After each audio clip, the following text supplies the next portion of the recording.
So this is the result of day 2. Well, today is actually day 3, early in the morning. We weren't able to show the result of day 2. So this is how the building actually looks like right now, just before the guys come in to finish off building. And I mean, we were honestly astonished at the progress. The walls are mostly up. They're going to finish putting in the rest of the walls. And yeah, that's where the window will be. There'll be another window on this side, a little bit higher, and then here will be that sliding door for an opening and so on. So this is that extended like a living room kind of lounge area. So that's what happened, and obviously they're gonna stomp down this area, make it compact and so on. And this is the part where they're going to open up so that it leads into the bedroom. And I mean, it was a lot of progress. They didn't do much in what will be the bedroom, but they have already started with what will be the extension for the external bathroom. So this is, look at this. They've already started building here. They're going to finish up this part here, and this part here, and this part here as well today. So yeah, I mean, it's quite exciting. We're very, very excited about what's really happening. According to the guy, it looks like he says that he expects to put up the roof on Saturday. So that'll be quite interesting to see if that will happen. But yeah, this is the progress so far, and we're really excited to see how it's gonna go. This is what the end of day 3 is looking like. Lots of rubble. Quickly in here, they've now added a line of bricks on here, because there was just a single brick, so now it's 2, so that when they bring this up, they're going to be putting the big brick, so it's gonna sit nicely. And yeah, they've also added here. I'm sure they're going to add on the side as well. And then this is the full height of the extra room that is being added, and this is what it's looking like. I have a fear of construction sites if things fall on me or whatever, but yeah, this is what it looks like from the inside. There's going to be an opening on here that goes into the bedroom, so you can actually see how low this other room is going to be. We don't think it's going to be too low, but this room here that I'm in now is relatively high. So yeah, it's quite nice. It's going to be super open. This is the smaller window. There's going to be like a kitchenette area over here, and then this other window that brings in light nicely. And then we wanted to put something here, I don't know, but yeah, we chose to keep this part closed so that people can have a little bit of privacy when people are walking down on here. But then there's still like a big sliding door over here, so if you want to hide, you go into this corner and then there's like a big sliding door here. So the guys are really fast, to be honest, and it's quite nice to see the progress. So what they're now doing is they want to bring the stamper and then pour in the concrete and finish that up, and they'll put in the roof on day 4. And there's Masana watering. This is day 4 progress. This is the one side of the cottage. This is the back. This is what it looks like. That's the kitchen living room area. This is the bedroom area, and this is the guest bathrooms from the back. And then you walk down here like this.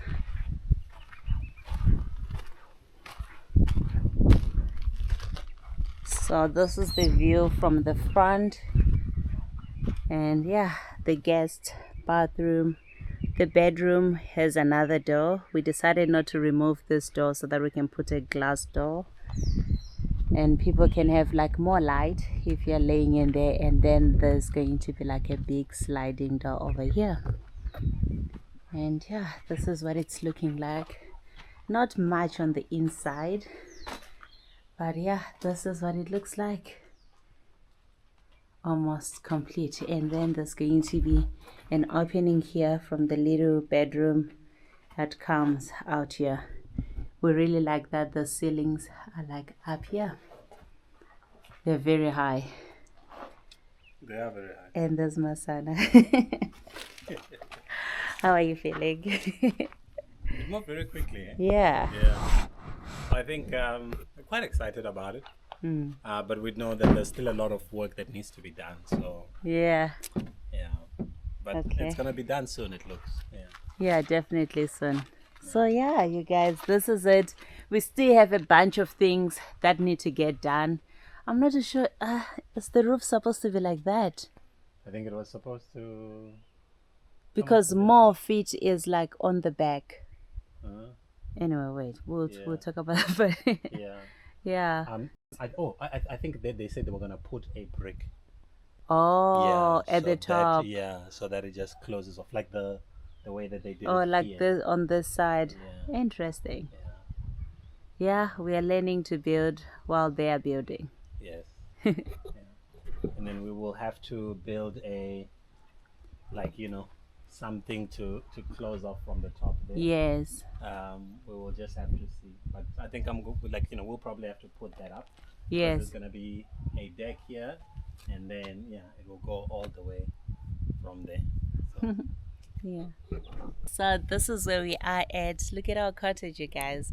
One day we'll take this video while it's looking it's super complete. beautiful Yeah. and And painted and done. yeah, and done. So yeah, we wish we could actually record when the whole building is getting done, but we are not comfortable recording people.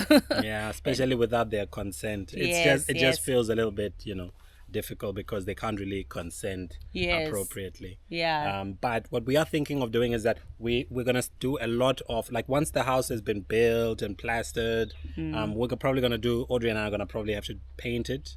We are also thinking of doing things like tiling, and then there's Yes. also going to be a couple of things in there that we're going to do ourselves. So fortunately, we will be able to go through that process as well. Yeah. Yeah, and also it's really exciting because we have always wanted to learn to do some of those things. Mostly, Yeah.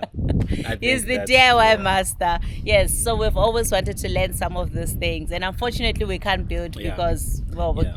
I mean, this is South Africa, right? So we don't build houses out of, like, we watch a lot of shows, and then other countries sometimes they building the houses out of, like, Yeah. wood or whatever. Yeah. But then in our country, the brick is basically what most of our structures are really made out of. So Yeah. And this it's a real is- skill. Yeah, it's an actual skill. Like Yeah. we could have tried it probably, but it would take a lot of time, and also probably that wall would not be straight. It would be like going, yeah.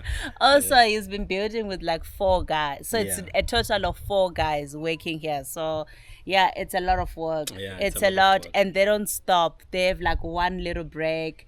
Anyway, it's a lot of work. So we'll just show you when we do the tiling, the painting, a little bit of the plumbing and the electricals. Probably Yeah. a bit of the electricals if we can.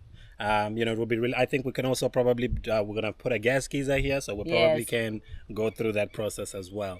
But yeah, I think that's mostly gonna be it. Yeah, exactly. So also in terms of the learning opportunities with this project, we've been learning that budgeting on the material and the, like, I don't know, explain it. You understand this better? So basically, you always have a budget, and then you always try to work with that budget, but your budget is always gonna be more than that. And I think we've also mentioned this with the farm as well. Yeah. You always have a set budget. So in our case, there's the material, and then there's the labor that was involved with getting this built, and those are like you think you have them, Yeah. but then usually as the building or the construction is going along, you might find another problem or a little bit of Yeah. a challenge, Yeah. and then that might require more materials being brought to kind of Yeah. like work around it, and other things as well. So there's that element that you really do have to consider. Whenever you do a budget, you do have to add a bit of a buffer on top, so that Yeah, the you project don't feel the continues. pain. And also because we are not using a company, we're just using a builder that was recommended.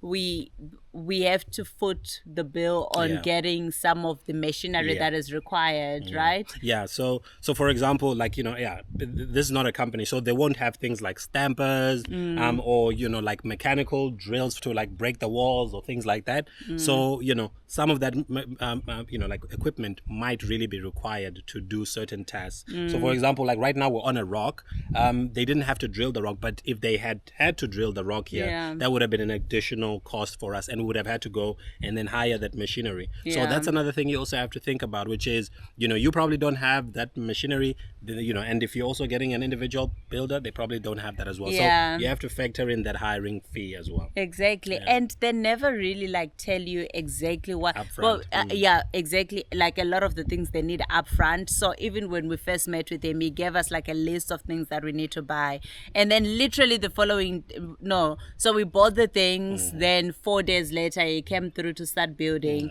and literally on the first day he was building is like, well, we also need this, oh, we also need that. And then now the trips to go buy these things, considering we are not necessarily in town, it's a bit of a distance. So now we have to like go and get all these materials. So now we had not factored in the fuel, and also sometimes some of the things that he needs require delivery, right? And now it's like, okay, so now we have to pay for delivery, and delivery on this other side, it's never less than $600. So you always have to like think about that. Gets me. Does not make me happy. Yeah, and then we also had to deal with the issue of because we don't know the industry of like construction and everything. We had to deal with getting to the place where we're trying to buy the material, and then explaining what these people are really looking for. But the thing is, the names that they use for these materials are not the actual names that you will find in your warehouse. So when you get there, sometimes you do struggle to explain what you're really looking for. Like, you go there and then you're actually looking for a piece of lumber, but then they give it a different name. So when you get there, like they'll tell you, oh no, we're looking for a thing called a kappa, and you're like, huh, a kappa? Then you get there and then the people might be like, okay, well, what is that? Or like a perline or whatever. Like they're like, actually, it's perlite. It's perlite. Perline. Yeah, but then they were like perline. Yeah. And then we were like, huh? Okay. Because I got there the other day, they're like, you want a perline? I was like, I need a perline. Then he's like, what? I was like, perline. Then he's like, how do you write it? And then I was like, oh, I don't know, because I Googled it. Then I'm like, oh, this is it. I was like, oh, perline. I'm like, yes, a perline. Like, okay, good. So that's been interesting. So so we are glad also that we are learning with this little house, so that when we start building the bigger house, we would have at least absorbed some of this knowledge.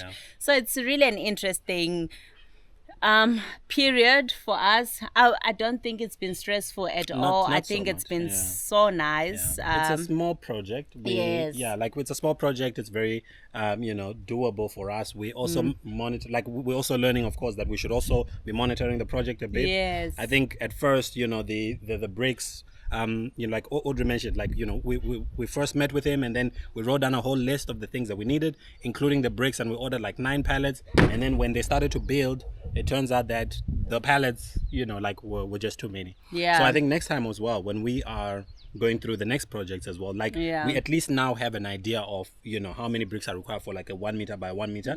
So we will be able to map out how many bricks, without overdoing. Because right now they've only used 5. It's 5. 5 pallets. So we still have 4 pallets of bricks. They might use half of the. No, they might not even use the half of these, So we're going to see how that goes. So so there is under. Basically, like when it comes to your budget, right? you need to factor in a bit more. Like you have to add a bit more, but also there are going to be instances where you over purchase your material, right? And now what do you do with them? So then what do you do with it? And also the tools. I think we're rambling a lot. Anyway, the last one, the tools.